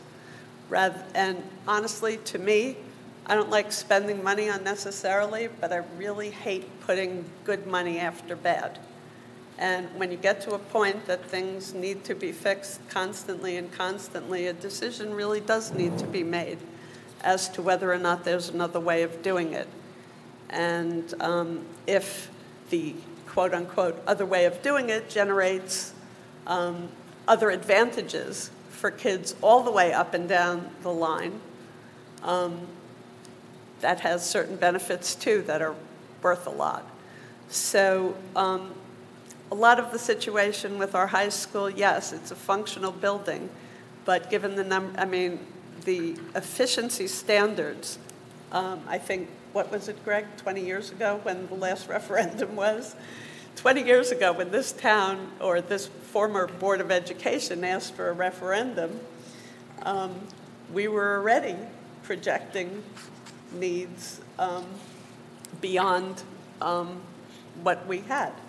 And it's 20 years later. Right. And we added, a science wing. When the gentleman who spoke about the 2001, 2002 referendum that added to this school and had the addition on the high school. Right, but the high school referendum was 1995, well, wasn't it? Well, yeah, but more importantly, and I don't think Dr. Schiff did mention this in his presentation about the capacity at the high school. That we have about 2,400 students, a little bit less. Now, when we added that addition to the high school in 2002, I think it opened, that was announced as now we've had capacity to the high school. The high school now can accommodate 2,600 students. That was that. That was advertised. That was why we built it, so we could accommodate 2,600 students. And we did get almost up to that in some of the intervening years. But we don't use the high school like that anymore. You can't use a high school like that anymore. The state guidelines actually say that our high school we should have about 1,800 students, I think, in there, according to state guidelines, and we have 2,400. you just don't use the school the way you used to. It's not, you build a room and you put 30 kids in there, come, hell or high water, it's going to fit 30 kids and that's it. Nobody does that anymore. That's way below state standards for education. And we've adopted our standards over the intervening 15 years. And so that's what we're faced with now at the high school. And it didn't just affect classrooms. As you heard tonight, it affected cafeteria, where kids can barely find a spot to eat unless you're in that split cafeteria session. Then you've got some room to eat, but of course you have to go to Italian, and then go speak English with your friends, and then go back to Italian, or something like that. So it's, or maybe you have pasta in between at lunch to smooth it over. So we have to go through all those issues, and also I want to thank also the speakers today. Very good discussion, and I just want to add to what Greg said. I mean, in addition to the cafeteria, the hallways. There's no constituency for wider hallways. But let me tell you, one of the scariest experiences I ever had in the high school, in all the years I've been in this district, was getting caught in the middle of a corridor when the bell rang. And all of a sudden, I felt like I was on a whitewater raft, and I just got pulled where the students were going. And I had no choice about going where I wanted to go, because there was no breathing room whatsoever. At some point, that becomes dangerous. People have identified security issues. At some point, those need to be dealt with. So again, there are many non-financial benefits to doing this, and yes, they do need to be offset. I love the idea of attracting people to our academies. I love the idea about an alumni group. We used to have a Hillsborough Education Foundation that used to have an annual fundraiser on behalf of the school district. I don't know what they are doing right now. It would be wonderful if there were public-private partnerships. There are possibilities of asking for donations. We do need land for any kind of new construction. We need, funds. And I think that, yes, every effort should be made to find alternate sources of funding. I think that goes without saying, to the extent possible. And I think all of that has to be calculated in. But ultimately, the decision will be the town's decision as to whether or not we go ahead with this. And I hope everybody pays attention, first of all, and I hope everybody's willing to read, whatever information is put out about this. As I said, it was preliminary. We'd like our architects to be able to go ahead and put together applications to the state so that we could tighten up the numbers a little bit better. And hopefully that will be our next step. But, just because you can't come to a meeting on a Monday night, we have email, we have many ways of, reaching people on the board. Please contact the board. Anything that's sent to boe@htps.us goes to every member of the board. So please feel free to let us know how you're feeling about this. Thank you, I have a question, Mrs. Haas. Yes. I have a question. Is it appropriate to put in perspective the $240 million debt limit? I'm not saying that we're going to go to the $240 million debt limit, but I don't think residents know what that means. Like, how does that affect them? Is that appropriate at this point, or shall we wait? The debt limit is the amount of debt that a school board is allowed to take. It's a number that I believe is based on the assessed valuation for the town. Right, so and what I mean... we are currently, and we have been for a very long time, at a very, very minor fraction of that number. So if we were to go to the $240 million debt limit, what would that mean for the average homeowner? I'm not looking at it that way. Okay. I mean, honestly, the debt limit is a number. It's not the number that we aspire to. The number we will go out for is the number that the community agrees is the amount of money we need to bond. And the other, where was I going? And the debt limit changes on the basis of interest rates and on the basis of changes in assessed valuation. Is that correct? Yeah, and also on how much debt we currently have now, which is we will be retired. which is quite small, and it's been going down since 2002. We haven't had any large taxpayer-funded debt for construction since 2002. We've had smaller bonds, and we had a $16 million ESIP program, which technically is not taxpayer-funded. It's funded through the savings in the energy. So all that's helped our debt service, and debt service is about equal to, and Leisha made a comment about offsets, retiring the debt service. That'll be in about 2.5 years, I think, to retire it, and it's about it would be enough offset to pay for all of the maintenance renovation projects that we're looking at that came through our facilities assessment, but not really any for a high school. It would offset all of those deferred maintenance and larger maintenance projects that we deferred just for this reason. We deferred them until we had the debt capacity to pay for that. So that's about what that would do. Thank you, Greg. You know, it's important for the public to understand that we're not trying to not be transparent, but the numbers are a moving target. And, you know, it's not totally under our ability to control at this point. We really need to go and find out what the state is willing to contribute to this amount, you know, to any of these projects. And then, ultimately, at the end of all of this, the public still will have the right to decide whether or not we go forward. So... no hard feelings. Yeah, and, you know, if this is what the public wants, it will happen. And if it is not what the public wants, it can't happen. Correct? Yeah, right. So, you know, please stay tuned. Please feel free to ask your questions. But understand that, as I said, the very first sentence is a very preliminary discussion until we can find out more information.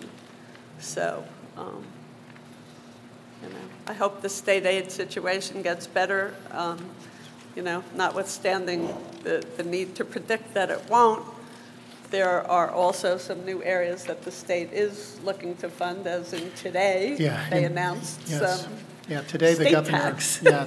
Today the governor announced that there'll be a referendum vote on the state level during the November election to appropriate $500 million for safety, for lead work, for safety issues in public schools, safety construction costs, as well as lead remediation. Lead remediation and piping also will be in there, as well as a significant amount of that would be given to county vocational programs to build more opportunities for kids who may not be going to college. So, any more? Last licks? Move on. Okay. At this point, I will turn the agenda over to the superintendent for the action agenda. Thank you, Madam President. I ask for the board's consideration of the following motions under the area of education for your consideration: to approve travel and related expenses, to approve curriculum writing and common assessment, also approve the acceptance of fiscal year 19 IDEA grant application, as well as the ESEA grant application. Also to apply and accept the reward from the IACE, the Italian American Committee on Education grant, as well as to approve the motion for the UME and the PLC Summer Professional Development Registrants, and to approve the Statement of Assurance for District Professional Development Plan, as well as for the District Mentoring Plan, and to approve staff members being paid by IDEA funds, as well as Title I funds, and approve the revised curriculum and textbooks as reported out of the Education Committee minutes. Also approve policies for first reading, including the new HIP policy, 5512, as well as its associated Nope, just that particular policy, excuse me. And approve for second reading the 2361 acceptable use for the computer networks. That's all I have under that area. Okay, may I have a motion for the education agenda items Before 12? a motion, could I just ask a question? Okay. On item 12.1, I'm sure it's just a typo, but I know there are policies in place about timing for reimbursements for travel expenses. And one of the travel expenses is dated for August 28th, 8/28, but one is dated 2/28, February. So I would like to know if that's just a typo and needs to be changed. Dr. Antunes will respond to your question in just a moment. Thank you. It's for the same workshop, so I'm assuming it was just typed in incorrectly, but I didn't want to vote on something that was incorrectly written. The correction will be made for the record. Thank you. And Dr. Antunes, while I have your attention, could we please know why there is an additional summer curriculum development was previously approved, but now I see that we have curriculum for fourth grade social studies and the high school. So I was wondering if you could elaborate a little bit and give us an idea of why we have more to approve now. Sure. Sometimes we don't get enough teachers to write at the particular grade level, and so once they choose once the grade levels are sort of doled out, then we go back and we say, okay, is there somebody who is willing and able to write at this grade level, so that the net is not greater than what was budgeted, but we're getting all of the curriculum written by our staff. Okay, thank you for clarifying that. Okay, so once again, I ask for a motion for items 12.1 to 12.14. So moved. Second. Thank you, Chris. Are there any other questions, comments on the education agenda? I need to vote no on one, I hate to do this to you guys, but I need to vote no on just one of the textbooks under 12.12.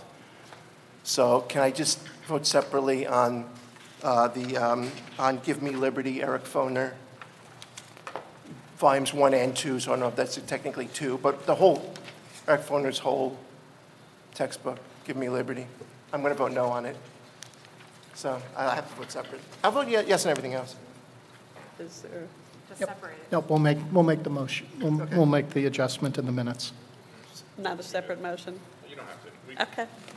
Just everything Given the but, lateness of the hour, we'll just Foner. move it and make you an exception on that one. I'm fine. You're fine with that? I'm good with it. All right. Okay. Any other comments or questions? Okay, roll call. Ms. Bogoshevsky? Yes. Mr. Gillette? Yes. Mrs. Harris? Yes. Mr. Pulsifer? Yes. Dr. Swasan? Yes. Ms. Trujillo? Yes. Mrs. Haas? Yes. Motion passes. Okay. Dr. Schiff? Thank you. I ask for the board's consideration of the following motions under the area of human resources that I'm recommending: to approve the retirements of Ellen Callahan, who's been a special education teacher at Sunnymead, and she's worked in the district since 1994. Joe Bishezo, a senior technician in our district, who has worked with us since 1996. And Jill Hansen, who has worked as a reading specialist at Woodfern and has worked in our district since September of 1986. And we thank them for their years of service to our schools.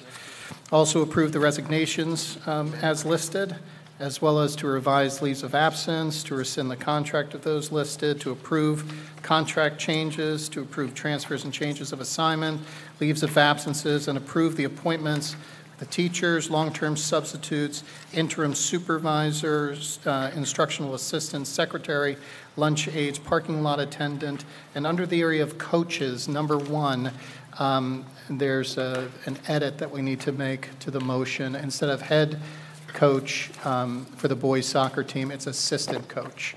That's correct. So please make that notation, as well as co-curricular advisors, reach testing advisors, and reach senior internship interviews and substitutes as attached.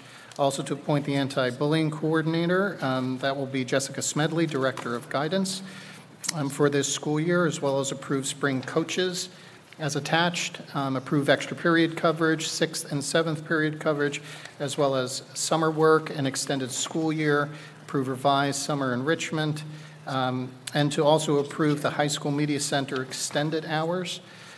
Also approve group changes for 18-19 school year, the separation agreements, settlement and release agreements, to approve comprehensive equity plan for this coming year.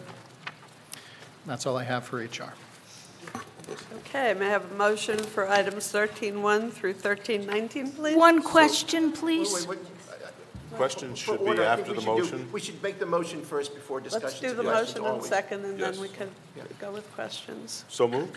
Thank you. Second? Thank you, Dana. Okay, questions? Questions. On 13.7, on the substitute approval list, I believe there's another mistake of a name.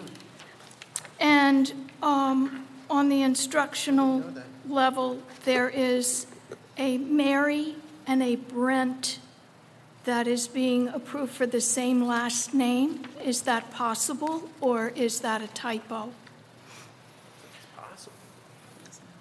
We can go back and check. I'm making eye contact with our director. Okay. And we'll be more than happy to check that out and make any corrections that are necessary. And also the high school spring coaches.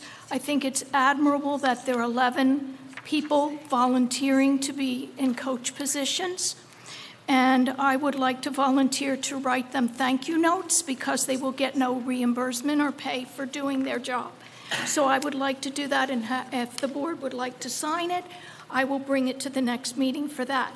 And I'm assuming that they're also, because I volunteer for a lot of things, that they get fingerprinted in the course of volunteering to be working with children. That's correct. Thank you. And that's a very kind gesture. Thank you. Thank you.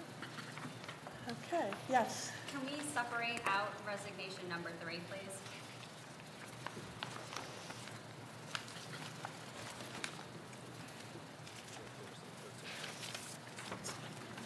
So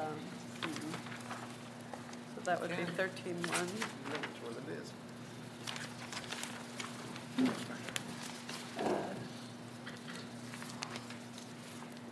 Resignation 3. I had a question Yes. for Vic Lapira Vittorio, my old friend.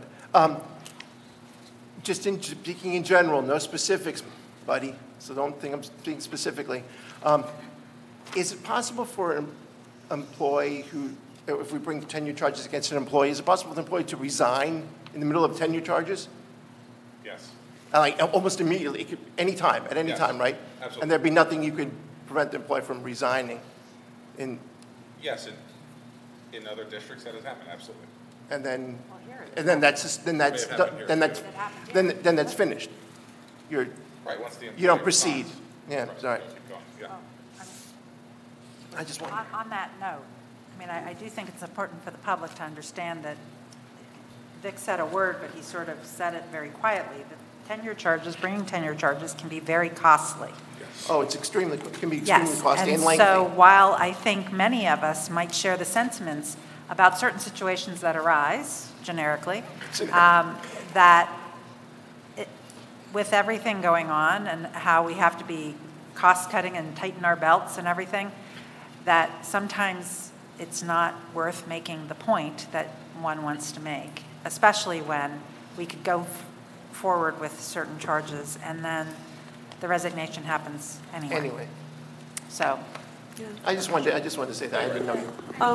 I would just like to say something on that too. In addition to the cost, and again, not speaking about any particular situation, whenever a position is filled, it stands to reason it cannot be replaced.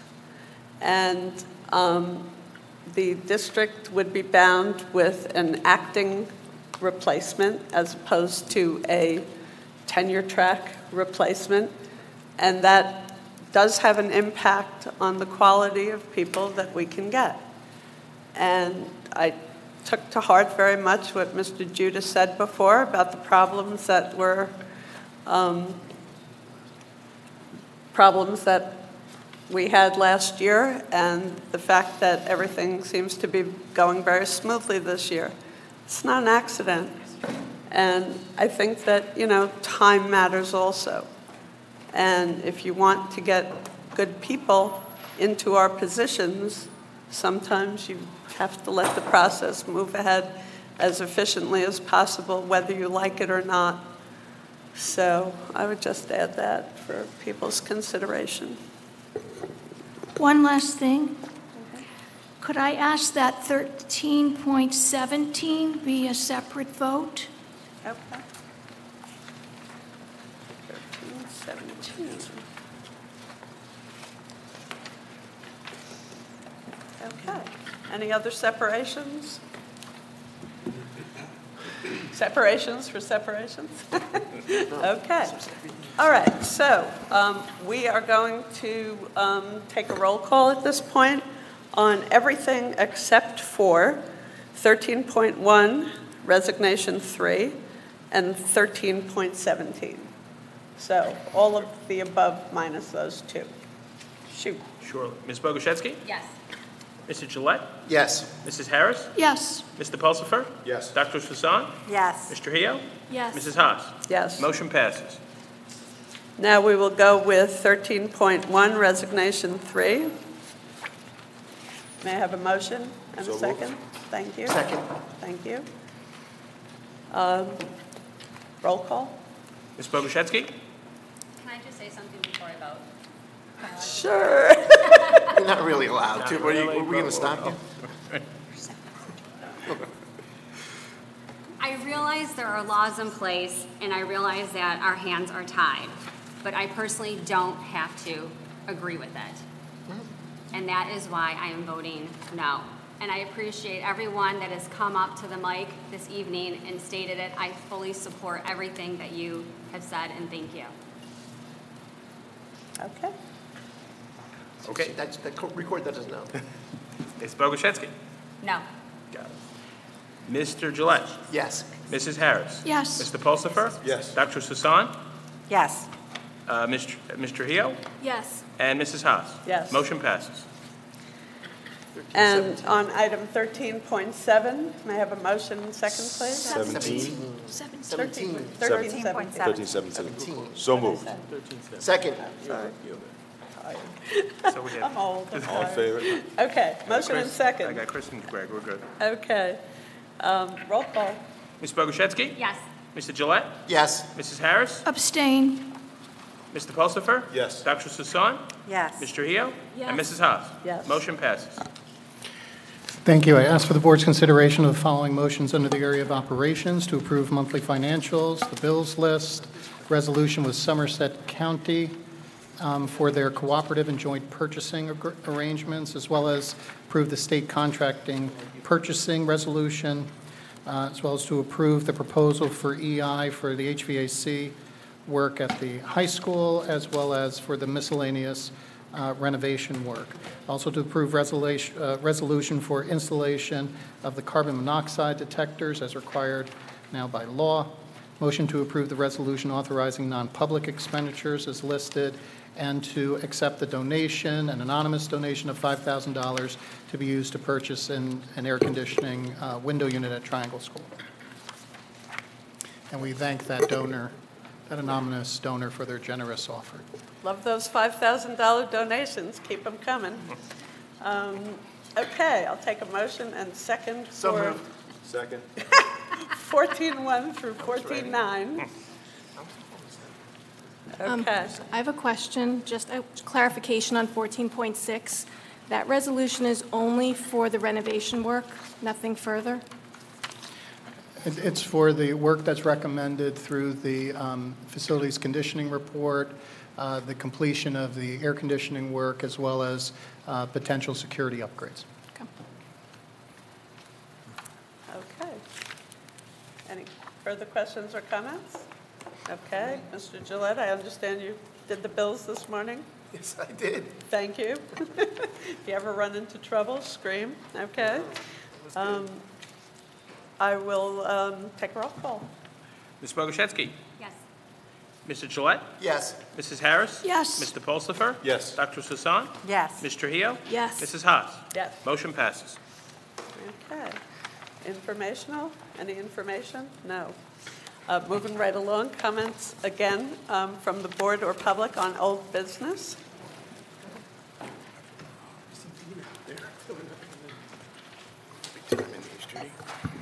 Hello again, Thomas Zabili, 9 Upper Neshannock Court. I'll make this very quick.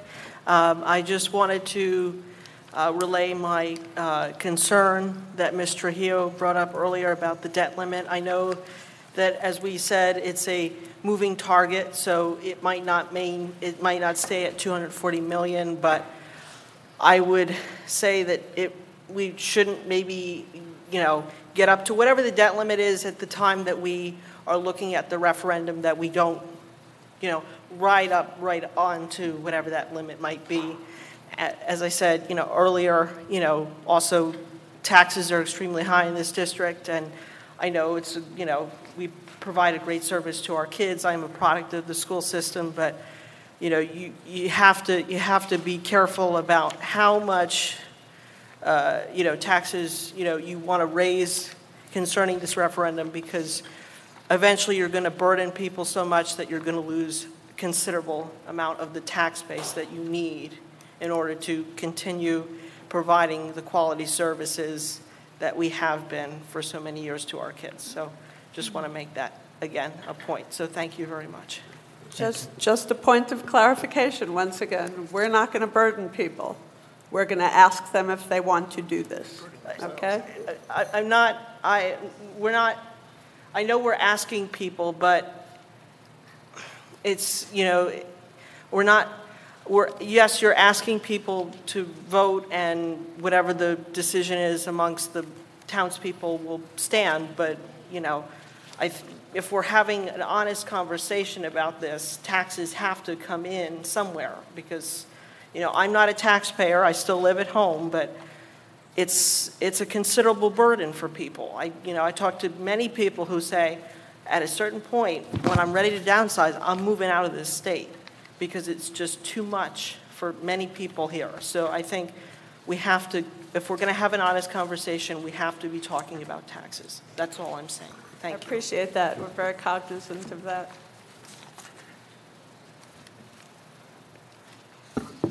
Bob Lisi, 37 Unca Drive. I want to thank you for your time tonight. I am a little disappointed because I don't think this board has any backbone in accepting the resignation of Mike Finizzi. You should have made a decision when this all happened. You just cheated the town. You cheated these kids. There was money that was lost. And then you just gave this guy an out of resignation instead of terminating him, which would have been better off. Thank you. Thank you.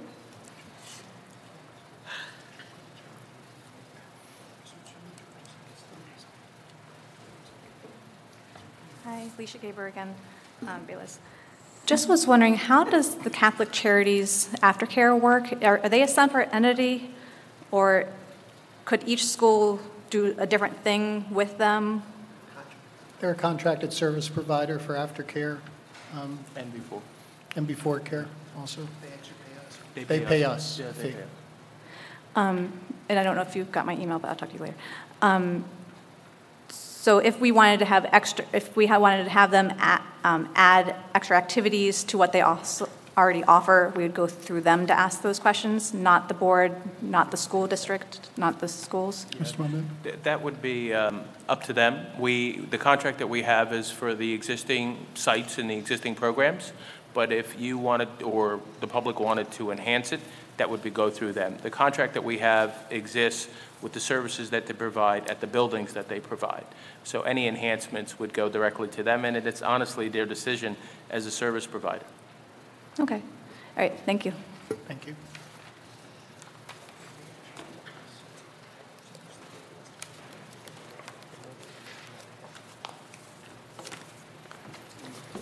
Okay, if there's no more public comment, we can move to adjournment. Just want to remind everybody, this is our last board meeting before school starts.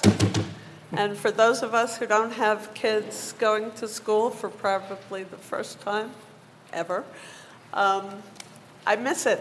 And I have to tell you, enjoy it while you've got it going on. And it's a very exciting time for our kids and for our families. And I hope you all have a successful day of first day of school. And our Board of Ed meetings for September will be held on the 17th and 24th. That's different than our usual schedule of second and fourth week because of a holiday on September 10th. So we'll see you back on September 17th and have a great first day of school. Bye-bye. Motion. Oh, motion to adjourn. Yes. Second. Who was first? All in favor? Aye. Any